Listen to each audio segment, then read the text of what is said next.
உலக தமிழ் சொந்தங்களே, திருச்சி டைரியில் இன்றைக்கி நாம் பார்க்க போகிற வீடியோ ஸ்ரீரங்கம் கோவிலில் நெல்லளவை கண்டருளும் வைபவம் தாங்க.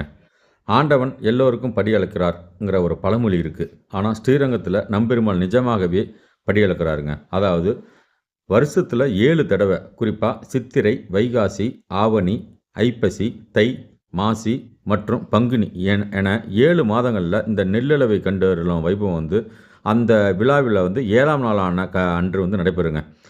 அந்த வகையில் தை மாதத்தில் நடைபெறும் பூபதி திருநாள் எனப்படும் தைத்தேர் திருவிழாவில் 7ஆம் நாளான இன்று தாங்க ஸ்ரீரங்கம் நம்பெருமாள் நெல்லளவை கண்டருளும் வைபவத்திற்காக மூலஸ்தானத்திலிருந்து புறப்பட்டு சமேதராக திருக்கொட்டாரத்தில் நெல்லளவை கண்டருளினாருங்க.